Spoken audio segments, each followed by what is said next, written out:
Welcome to week 184, Manage Your Mind Comparison. Comparison is not a compass. I was already 5 minutes late for a meeting with a client in a town I was unfamiliar with, which of course doesn't include me being 15 minutes earlier than our planned meeting time. The kind of late where you're sweating in weird places and you start questioning every life choice that led to this moment. I, of course, had prepared the night before, filled my gas tank, pulled out a fresh notebook, and set the address in Waze. Waze is like a GPS with anxiety. It doesn't just give you directions, it offers a barrage of alternative routes, including faster ones, safer ones, less traffic, and even more scenic options. On this day, Waze offered me a new route, then another, then another, faster by 3 minutes, avoids construction, saves 2 minutes. I kept switching left turn, U turn, backtrack, side street. It felt like I was being productive, maybe even optimizing. I do love beating the expected ETA. Just me? Weird. But then I looked up and I realized I was now 15 minutes late, so actually on time, and I had passed the last turn to my destination. That's when it hit me. I wasn't navigating anymore, I was chasing. I was so busy trying to follow what everyone else was doing that I completely disconnected from where I was supposed to be going. That, my friends, is what comparison does to the creative brain. The creative neurodivergent brain and the pull of comparison. For entrepreneurs, especially neurodivergent creatives and those with unique executive functioning styles, comparison often feels like necessary calibration. You scroll to see what others are doing, check out competitors, and size up someone else's launch, pricing, or success story. You want, strike that, need to know where you stand. But instead of giving you clarity, it gives you whiplash. That's because comparison lights up the same parts of the brain as reward and threat detection. When you perceive yourself as behind, your brain doesn't just notice, it alarms, and it happens fast. Why our brains compare? Your brain is a meaning making machine. When it's uncertain, it looks around to get its bearings. Enter social comparison, a built in system designed to help you evaluate yourself when there's no clear measuring stick. The ventral striatum and ventromedial prefrontal cortex process reward and value. Here's an example. Like that tiny dopamine fireworks show your brain throws when someone compliments your newsletter or your post gets more than 11 likes. The dorsal anterior cingulate cortex and anterior insula trigger when we perceive social threats, losses, or misalignment. Example, like when you see a competitor launch the exact thing you were thinking about doing someday, and suddenly you're spiraling in an Instagram doom scroll. And finally, the default mode network. It spins stories in the background, often rooted in past experiences or assumptions. Like when you're making coffee and your brain decides to replay that one awkward client call from 2021 just for fun. Translation: your brain literally lights up differently when you're comparing yourself up or down the ladder. Upward comparison, they're ahead of me, can feel like danger. Downward comparison, I'm doing better than them, can offer a temporary hit of relief, but it's often not aligned with your goals. For neurodivergent entrepreneurs, this process can be even more intense. With ADHD, emotional regulation and self evaluation are already front loaded with effort.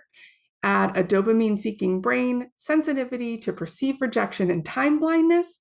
That scroll through Instagram becomes a detour through your inner critic's favorite neighborhood.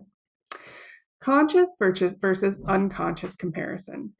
Most of our comparisons aren't even conscious choices, they're reflexive. They happen automatically, like glancing at the car next to you on the highway. Studies show that we begin to process upward comparison within 200 milliseconds before we are even aware of it. That's your brain's fast pass scanner doing its job. But in today's information rich world, it's overfiring constantly. The comparison trap. As entrepreneurs, we often choose our competitors, who we follow, benchmark against, and secretly stalk on Instagram. But when the comparison triggers the DACC and the AI, parts of the brain I mentioned before, such as pain, error detection, or loss, it shifts us from creation mode to protection mode. Instead of, what could I create? The brain asks, what am I missing? And for those of us with ADHD, this can feel existential. The prefrontal cortex, the CEO of the brain, already struggles with regulation. Add in the emotional hit from upward comparison, it can derail an entire day. A better compass, from comparison to calibration. Instead of asking, am I better than them? What if we asked, what can I learn from this? The brain's reward system lights up when we reframe comparison as a source of inspiration, especially when the target feels relatable, like the book writer selling from her couch, living in Canva chaos, and has a post-it avalanche on the daily. Not the influencer with the lemon water, protein pancakes, and a minimalist office that somehow always seems spotless. Your brain wants feedback, not a verdict. Comparison is like updating your GPS every time someone else posts a win online. You keep rerouting, second guessing your direction, and calculating until you forget where you were going in the first place. You're not comparing coordinates.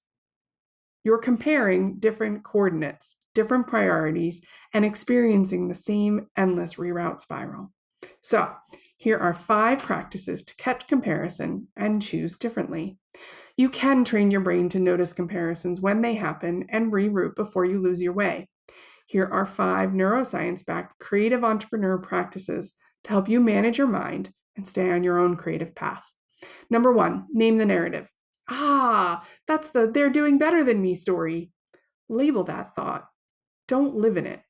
This activates your prefrontal cortex, pulling you out of reflex mode and into a state of reflection.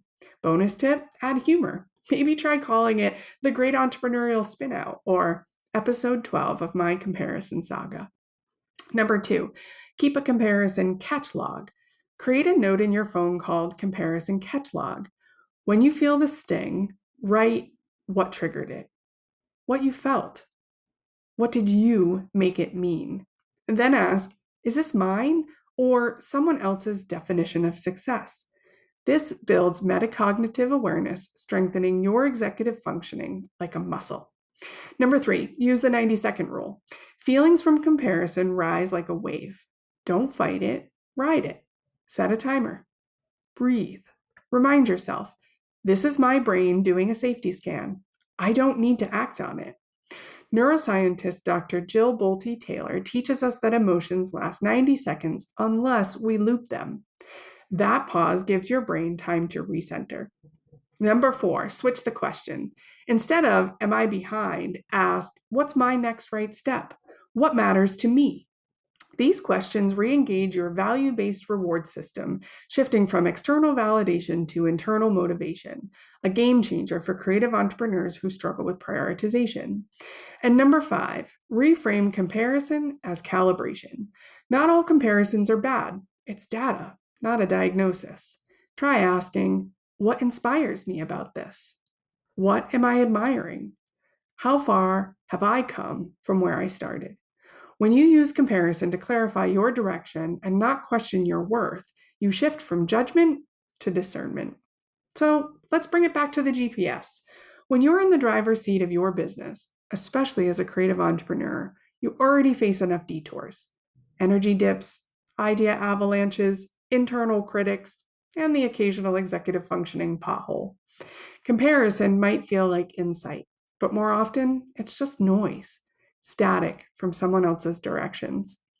Your job is to know your destination, check in with your coordinates, and pause before taking every suggested turn.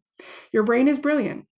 Help it focus on your route, your milestones, and your values. You've got the map. You're not late. You're a creative trailblazer. My questions for you this week are, what's something recent you admired in someone that actually reflects a value you hold dear?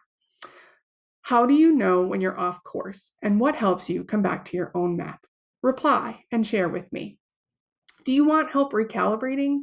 If this resonated and you're ready to quiet the noise and tune into your creative roadmap, I'd love to help. Book a free chat to learn about a MindSweep mapping session at chickbookcreative.com/mind-sweep. Let's map the next stretch together with your brain, your strengths, and your own timing leading the way. You can schedule a mind mapping session to explore where comparison might be influencing your decisions and uncover the facts, numbers, and vision that actually support your growth. Whether you're refining your offers, rethinking your pricing, or just craving more clarity, this session is designed to help you stop spinning and start making confident, aligned moves. Let's mind your business together. Do you already know where you need to work on your business? Book a free consultation to learn how I can support you and your business at chickbookcreative.com.